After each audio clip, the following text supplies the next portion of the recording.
I kind of had to get through some maintenance on my saws. Bent the handle on the 61, rolled out of the bucket, got run over by the tractor. Minimal damage, but still it got tweaked, so I put the handle on it.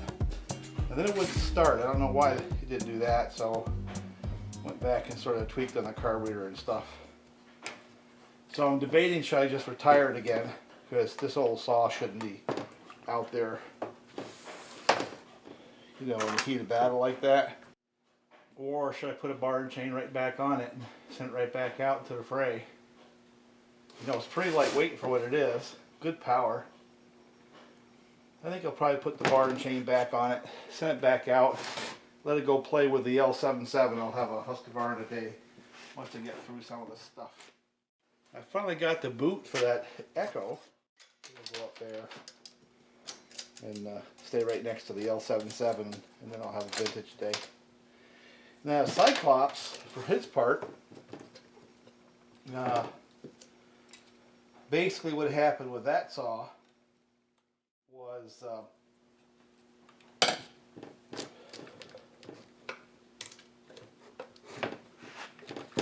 muffler rattled right off, and I couldn't really figure out what happened and why. I'm not sure I understand why it rattled off, but it did.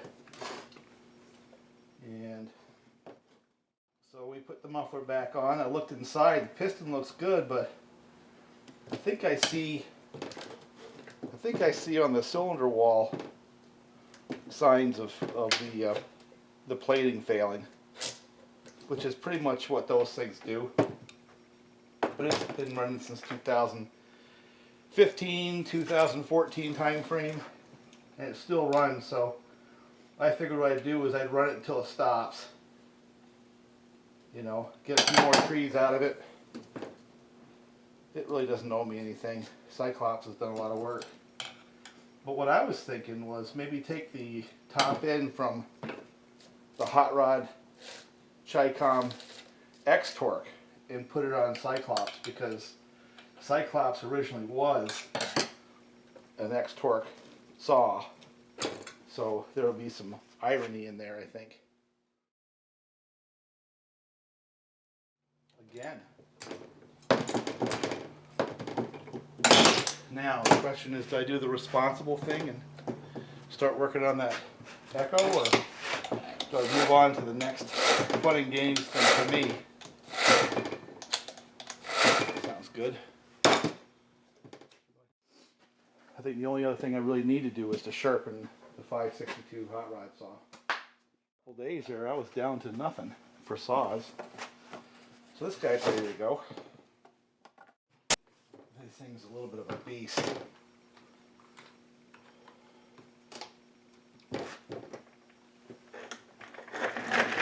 I'm telling you, if this thing oils well, if I can make it oil, I'm going to do the bulk of the work with this thing right here. Has a compression release and it absolutely needs it. It's got the throttle, high idle right there, choke right here. Pretty much the same as the Husqvarna of this period. So let's see if I can actually get it to fire.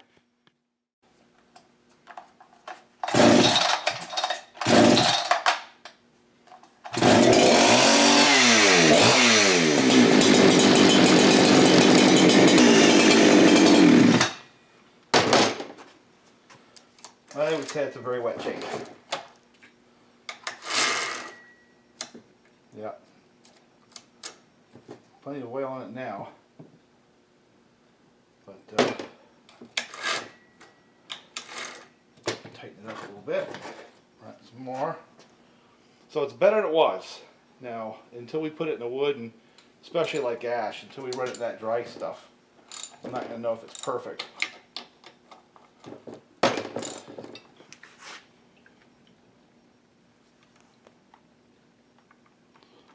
I'm going to run the crap out of this saw. So let me tell you what I like about this saw while I have it here.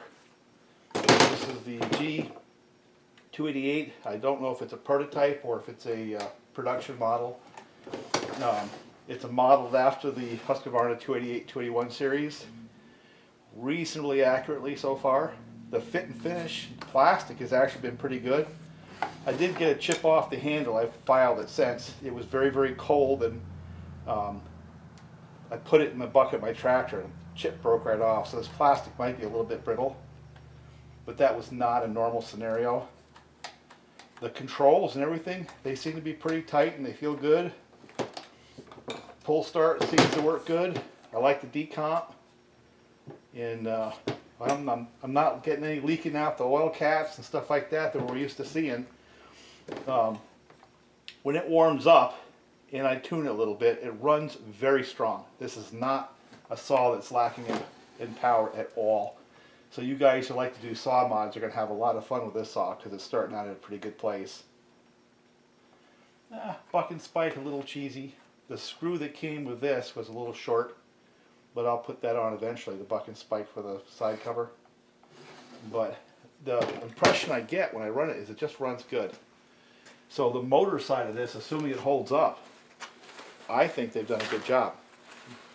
When I'm out in the woods with it, even when I'm fighting with the bar oiling issue, I just put effectively power steering fluid in it to run it, you know, because that would actually get out to the bar. But when I was running it and had a little oil in the bar, that saw ran very strong. It idled, it didn't stall, it restarted, it does all the things you want a saw to do. And I can't stress enough, it makes decent power. It's 90 cc's and feels like it's every bit of 90 cc's. So, assuming we can get the bar oiling issue sorted out and we can get the bar tensioning issue sorted out, I think this is a winner. You know, now the guys with the kits are kind of starting out with an advantage, you know, because they can go and modify those parts or use OEM. But the guy starting with the blue, the premise is that you don't have the tools or the knowledge. So you're buying one of these that are fully assembled. The only thing I can tell you is you expect some teething issues, you know, because it'll get developed, they'll get feedback, they'll make changes. But in its current form, I think I can make this useful. I really do.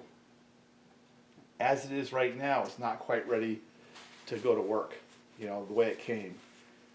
And again, the two issues I ran into were the bar oiling system and the bar tensioner. But the motor and the way it runs, it's got a big filter in there. I like that filter. I'm not sure that's the way they came from Husqvarna. Let me pop it open so you can see it. But I can tell you what, it can suck a lot of air. And I mean, there's little details I wish were a little different. Like, for example, on these top covers, on a lot of the Husqvarnas, they'd have a little steel sleeve in there, so you could really crank down on that. This one you don't, you still just have plastic. But little details like that, you know, that's the difference between an OEM version and one of these, I guess.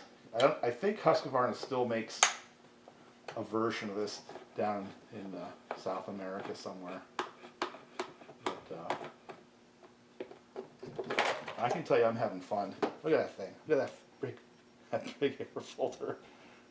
You know. That cylinder looks good. It has that darker aluminum that you see on the higher quality cylinders. I don't know whether the interior is as good as the exterior, but it just looks right to me. You know, pull star is good. They have decent cord on this one. They're not going to break it. Carburetor works good. I don't know if it's a copy of the original Tillotson or a Walbro. It looks like a Tillotson copy to me. You know, I'm not going to get into it right now. I'm just going to run it. So, there, let me let you get a better look. The aluminum or magnesium, I'm not sure which it is, looks nice. I don't see any porosity in that, in the cases. So I'm cautiously, even with this little goofy things that I'm dealing with oiler and stuff like that, I'm cautiously optimistic that this is going to be a good saw. You know, they'll develop it. They have to do some more development. You know, but it'll eventually work its way into being a decent saw. But you know, part of what I find interesting about this one right here, and I said it in one of my other videos, but it's really true. This basically has given life to my 281 because I know there's a source of ignitions and parts, plastic, in order to keep that thing going. Where the Husqvarna dealerships and the supply network is beginning to run out of parts for those. So aftermarket is really the only place you can go. Now there's going to be haters, there's always haters. To which I say, you know, I don't begrudge people trying to make a living. If you're going to be mad at somebody, don't mad at people who are taking raw materials and turning them into something better, adding value to them. Get mad at the people who created a system to where some people have an advantage over others based on political things, not on real things. Get mad at those people, not these people. These guys, they work their ass off. They try hard. I'll call it like I see it. You know, if I see issues with a saw, I'm going to say there's issues with the saw, just like I have with the oiling and the bar tensioning.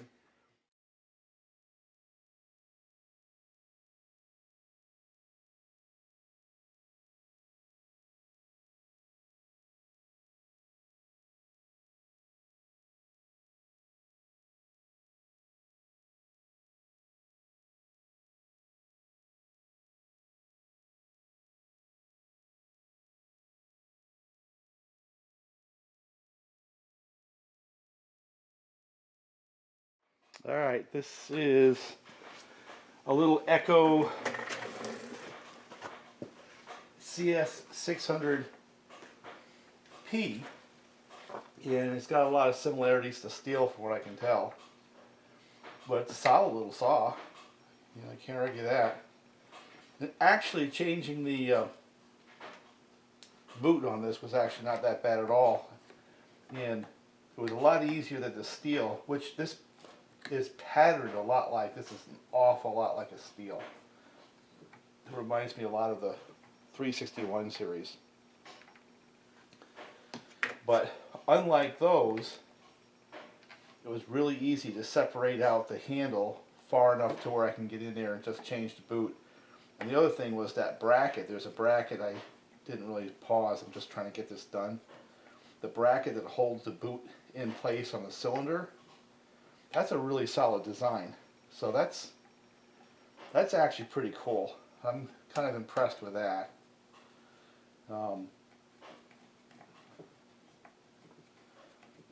The boot was completely ripped, and I don't know, I see that often. The real key to having this handle come apart easy though is they have, like Husky, they have a locating pin right in here. And you got to back that out in order to let the handle come out far enough for you to get to the boot. It's this one right here I'm winding on right now. Right next to the flywheel. That's got to come out in order to let the handle to come out easily. So I've got the boot in there, and I'm just going to start putting things back together as fast as I can. Trying to get through a bunch of saws today while we have lousy weather,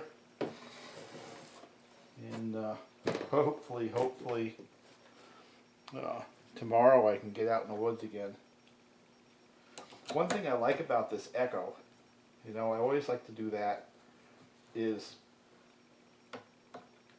they use the same size screw pretty much everywhere. Very, very few exceptions.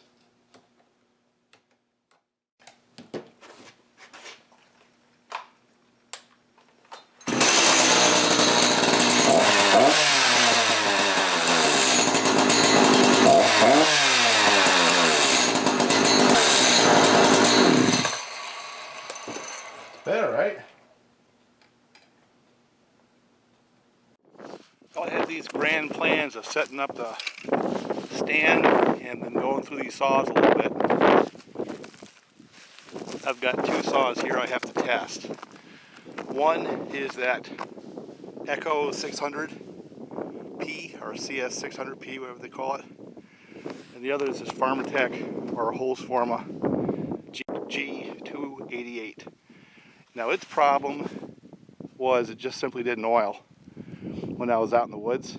And I tried a bunch of things, and finally I realized that it has two issues. The oil pump itself isn't the best, and second is the slot where the oil is supposed to come from the oil tank to the bar is off just a little bit. So the Husqvarna branded bars with that little tiny hole, or an Oregon that has that little hole for oiling, isn't exposed enough to really get good oil to the chain.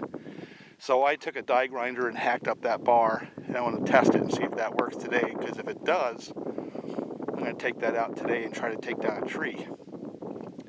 What I like about the G288 is as it came out of the box, it ran really good. It still does. It runs beautifully. The plastic is a little brittle in the cold. You got to be careful of that. I cracked a piece off the handle already just because it was so freaking cold. But it starts and it runs, it idles, it doesn't stop, it doesn't stall, and has good throttle response. Pretty much as it came out of the box. I think I leaned it out about a quarter turn on the high and the low, and that's about it. And it just runs good. The issues I've had with it, teething issues, and the things I get nervous about for the future is that plastic brittle for the really cold climates. Warm climates it's not going to matter, cold climates it might. And the bar oiling system, yes, it's really, really cold out, so I have a limited time when I can operate the camera. So I think the first thing I want to do is to see if I can get those two saws to run and idle. But like I said on the Echo, I mean, for a plastic saw, that price range, it's a nice little saw. Again, the only thing that I have issues with it, or for me alone, one is how much plastic content's on there, but I can't argue about the validity of the concept because the Husqvarna 455 and 460 have plenty of plastic, and so do all those steel 290 through 390s and 391s. They got a lot of plastic as well. So as a concept, as a material, obviously the manufacturers have been able to use it successfully. I think the key is with a plastic saw, you don't take it apart too many times, because after a while those plastic threaded holes will eventually open up and make it useless. Whereas the metal ones, yeah, you can strip it out, but you can heel clamp. So let's get it going. Start with the Echo and see if we can get it to fire and idle.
That's better. I'll leave it a little bit fat. It's winter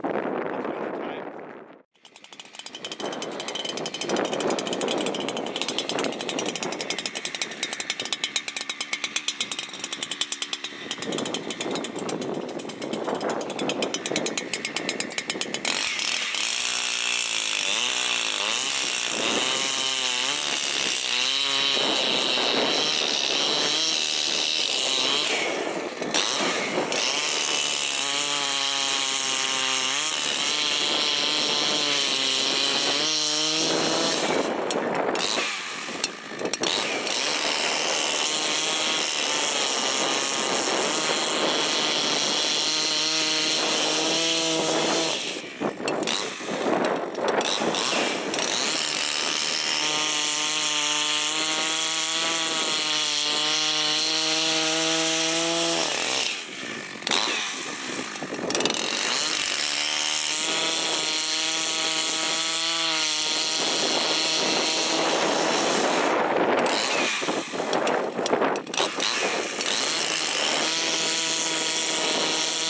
Alright, it's still not oiled enough to matter. It's still not oiling enough. It's getting just enough on that chain, but it's just not coming out fast enough for me to put that in the wood. So.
Still staying strong, hasn't moved. Got a couple of months of beating up wood with it.